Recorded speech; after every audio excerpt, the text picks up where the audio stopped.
Kami akan ajak Anda menuju ke gedung DPR RI. Dalam hal ini adalah di ruang rapat paripurna DPR RI karena hari ini saudara pimpinan DPR rencananya akan mengesahkan undang-undang pilkada setelah semalam saudara Balik DPR RI ini sudah mengesahkan secara kilat dalam waktu kurang dari 7 jam saja terkait dengan revisi undang-undang pilkada. Perubahan dalam RUU pilkada ini adalah terkait perubahan syarat ambang batas pencalonan pilkada dari jalur partai hanya berlaku untuk partai yang tidak punya kursi di DPRD. Sementara partai yang punya kursi di DPRD tetap harus memenuhi syarat 20% kursi DPRD atau 25% suara pemilu sebelumnya.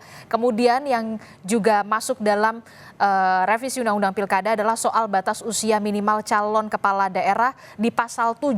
Balik saudara memilih mengadopsi putusan Mahkamah Agung dibandingkan Mahkamah Konstitusi. Dengan demikian, batas usia calon gubernur ini ditentukan saat pelantikan calon terpilih yakni minimal usia 30 tahun. Kami akan ajak Anda selain ke gedung DPR RI, dalam visual juga ada di Depok, Jawa Barat, di mana mahasiswa Universitas Indonesia saat ini sudah mulai berkumpul untuk berorasi menolak revisi undang-undang pilkada. Dan kami akan perlihatkan kepada Anda, ini adalah visual terkini di depan gedung DPR RI, di mana sejumlah orang sudah terlihat berada di gedung DPR RI untuk menyampaikan aspirasi mereka untuk menolak revisi undang-undang pilkada yang sebentar lagi, saudara, rencananya akan disahkan oleh pimpinan DPR setelah ada 8 fraksi di DPR RI yang menyetujui atau menyepakati adanya revisi undang-undang pilkada ini dibawa ke rapat paripurna untuk disahkan. Hanya fraksi PDI Perjuangan yang menyatakan tidak sependapat terhadap revisi undang-undang itu dan akan menyampaikan nota keberatan dalam rapat paripurna yang digelar sebentar lagi, saudara. Seperti yang kita ketahui, saudara, dilihat di layar televisi Anda, sudah ada 3 pimpinan DPR, ada Sufmi Dasko Ahmad, Rahmat Gobel, kemudian juga ada Ludwig Paulus, saudara. Sementara visual di bawahnya merupakan di luar gedung DPR, tepatnya di depan gedung DPR. Terlihat ada beberapa orang yang sudah membentangkan tulisan yang pada intinya adalah untuk menolak adanya revisi undang-undang pilkada. Sementara pergerakan massa juga untuk menolak revisi undang-undang pilkada juga terjadi di kampus Universitas Indonesia di Depok, Jawa Barat. Dengan mengenakan jas alma mater berwarna kuning kebanggaan dari Universitas Indonesia, sejumlah mahasiswa terlihat mulai berkumpul bersama untuk menyatakan pendapat mereka, berorasi menolak revisi undang-undang pilkada. Kami akan ajak Anda untuk melihat bagaimana situasi dan juga kondisi di ruang rapat paripurna DPR RI bersama dengan jurnalis Kompas TV Tifal Solesa di gedung DPR RI. Selamat pagi Tifal, melalui sambungan telepon. Selamat pagi Tifal. Ya, Adisti. Ya, Tifal, apa yang saat ini terjadi di ruang rapat paripurna DPR, benarkah nanti pada pukul 10 pimpinan DPR akan segera mengesahkan undang-undang pilkada setelah sebelumnya ada 8 fraksi yang sudah menyepakati atau menyetujui adanya revisi undang-undang pilkada ini dibawa untuk disahkan di rapat paripurna pagi hari ini? Sejatinya rapat paripurna untuk pengambilan keputusan atas revisi Undang-Undang Pilkada ini dijadwalkan pada pukul 9.30 waktu Indonesia bagian Barat di ruang rapat paripurna Gedung Nusantara 2 Kompleks Parlemen Senayan Jakarta hari ini.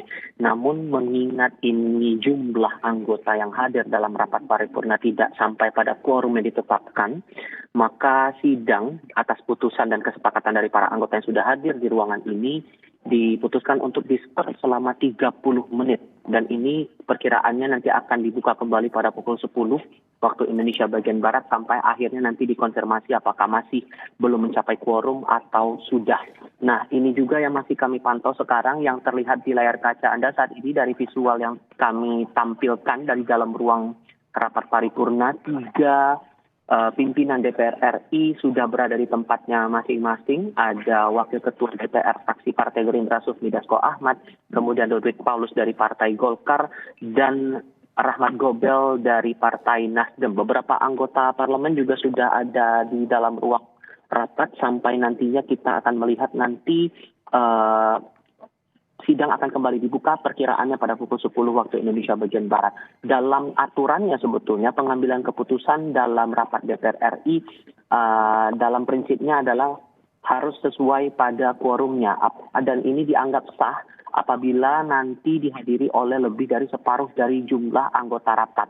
Apabila tidak tercapai juga, maka nanti rapat ditunda dan maksimal akan dilakukan penundaan sebanyak 2 kali. Ini penundaan pertama yang berlangsung sekarang ini dan masuk dalam masa skorsing pertama dalam tenggat waktu masing-masing tidak lebih dari 24 jam. Dalam aturannya juga setelah 2 kali penundaan quorum belum juga tercapai, maka cara penyelesaiannya diserahkan kepada Badan Musyawarah atau BAMUS apabila terjadi dalam rapat kelengkapan DPR. Tapi sejauh ini yang saya lihat di dalam ruang rapat paripurna ini anggota silih berganti sudah mulai datang ke dalam ruang rapat paripurna DPR untuk mengikuti agenda rapat paripurna pada hari ini yang pada poin utamanya adalah pengambilan keputusan atas revisi Undang-Undang Pilkada yang sebelumnya atau tepatnya kemarin di tanggal 21 Agustus 2024 sudah diambil keputusan tingkat pertama di Badan Legislasi DPR RI. Yang terlihat, ini juga yang menarik. Tadi setibanya saya di Kompleks Parlemen Senayan Jakarta ini sebelum pukul 9 pagi waktu Indonesia bagian Barat, sudah terlihat beberapa pimpinan DPR saat itu dan tadi telah terkonfirmasi juga oleh Sufmi Dasko Ahmad. Saya ditanyai wartawan setibanya di Kompleks Parlemen Senayan Jakarta sekitar pukul 8.45 waktu Indonesia bagian Barat bahwa ia yang akan memimpin rapat paripurna hari ini. Sementara untuk pimpinan lain masih butuh konfirmasi lagi, terutama yang menarik di sini adalah Ketua DPR RI Puan Maharani. Apakah juga akan ikut serta dalam rapat paripurna pada hari ini. Tadi Anda sudah sempat singgung juga bahwa revisi Undang-Undang Pilkada ini memantik polemik di masyarakat, terlebih lagi dengan beberapa putusan yang dianggap tidak sesuai dengan keputusan yang diambil oleh Mahkamah Konstitusi sehubungan dengan gugatan yang dilayangkan masyarakat atas Undang-Undang Pilkada, termasuk untuk 2 poin utama yang menjadi sorotan publik saat ini. Yang pertama berkaitan langsung dengan syarat partai politik yang bisa mencalonkan kandidat di pemilihan kepala daerah dan juga masalah batas usia bagi mereka yang dicalonkan sebagai calon kepala daerah di pemilihan kepala daerah. Nah, dari total 9 fraksi di parlemen, hanya ada 1 fraksi yang menyatakan penolakan dan berniat untuk menyampaikan nota penolakannya dalam rapat paripurna hari ini, yakni Partai Demokrasi Indonesia Perjuangan atau PDIP.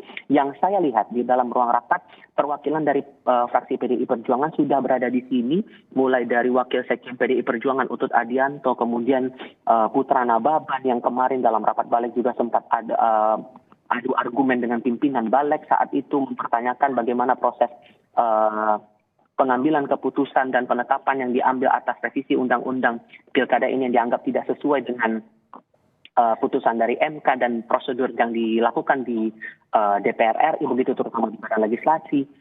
Dan beberapa anggota dari fraksi PDI Perjuangan juga terlihat di sini. Ada Syihar Sitorus juga di sini, Iwayan Sudirta juga terlihat di sini. Beberapa anggota dari fraksi lain juga tampak, termasuk tadi yang juga saya cermati adalah Ketua Badan Legislasi DPR RI saat ini, Wihadi Wianto. Saat tiba di Kompleks Parlemen Senayan Jakarta ini, Dasko tadi tiba bersamaan juga dengan kehadiran Menteri Hukum dan HAM Supratman Andi Aktas. Berbarengan tadi tiba di Kompleks Parlemen di Gedung Nusantara 2 dan bersamaan langsung naik ke lantai 4 Kompleks Parlemen Senayan Jakarta untuk mengikuti rangkaian rapat paripurna yang kemungkinannya pada pukul 10 ini akan segera dimulai. Selain nama Menkumham, kami juga mencermati Menteri Dalam Negeri Tito Karnavian juga sudah tiba di Kompleks Parlemen Senayan Jakarta jelang pukul 9:30 waktu Indonesia bagian Barat. Sehingga yang menarik untuk dicermati ini adalah bagaimana dinamika dari pengambilan keputusan atas revisi Undang-Undang Pilkada yang menuai banyak kritik dari publik, tidak hanya dari berbagai kalangan dari mahasiswa, terutama dari kalangan masyarakat sipil yang sekarang juga berdemo bahkan di depan Kompleks Parlemen Senayan Jakarta, tapi juga menyeruak di media sosial. Sementara begitu dulu, Adistis. Oke, itu artinya sampai saat ini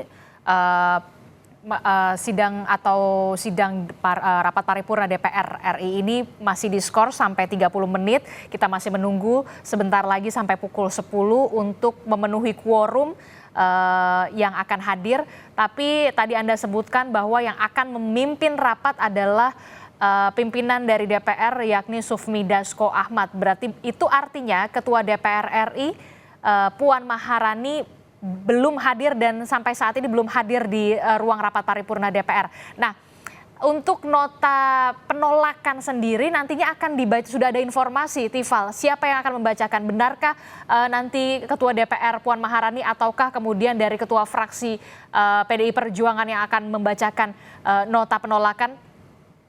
Tifal? Masih butuh konfirmasi lagi sebetulnya soal itu, Agisti, karena kalau merujuk dari apa yang disampaikan dari perwakilan fraksi Partai Demokrasi Indonesia Perjuangan atau PDI Perjuangan kemarin, mereka sudah tegas menyatakan akan melayangkan nota penolakannya atas pengambilan keputusan terhadap revisi Undang-Undang Pemilihan Kepala Daerah atau Undang-Undang Pilkada ini. Soal siapa yang akan membacakan, apakah dari anggota balik yang kemarin sempat beradu argumen dengan Badan Legislasi atau dari perwakilan lain yang masih dalam naungan fraksi PDI Perjuangan, ini masih menarik untuk dicermati, terutama lagi pergerakan dinamikanya di momen rapat paripurna yang sekiranya 4 menit lagi ini kemungkinan akan kembali dibuka oleh pimpinan DPR RI, terutama yang memimpin rapat hari ini adalah Sufmi Dasko Ahmad. Karena yang jadi pertimbangan dari PDI Perjuangan mengapa kemudian mereka melayangkan penolakan, selain karena pengambilan keputusan ini tidak mengindahkan amar putusan dari para hakim Mahkamah Konstitusi soal syarat partai atau gabungan partai politik untuk mencalonkan calon kepala daerah, tapi juga berhubungan langsung dengan prosedur dari pengambilan keputusan yang berjalan di Badan Legislasi yang berlangsung kemarin. Ini juga yang masih harus saya cermati lagi dan masih butuh konfirmasi lebih lanjut, Adisti. Oke, baik. Kita akan update lagi perkembangan dari dalam gedung rapat paripurna DPR yang rencananya skors akan kembali dibuka pada pukul 10 setelah seharusnya rapat paripurna DPR RI ini akan sudah dimulai seharusnya pada pukul 9.30 waktu Indonesia Barat atau 30 menit yang lalu. Baik, terima kasih informasinya jurnalis Kompas TV Tifal Solesa melaporkan langsung dari gedung DPR RI, Saudara. Sementara dari depan gedung DPR RI, kita masih melihat ada massa yang sudah berada di depan gedung DPR RI untuk menggelar aksi tolak revisi Undang-Undang Pilkada. Tidak hanya itu, Saudara, di Yogyakarta juga masih ada gelombang aksi massa untuk menolak revisi Undang-Undang Pilkada, termasuk juga di Universitas Indonesia di Depok, Jawa Barat, Saudara.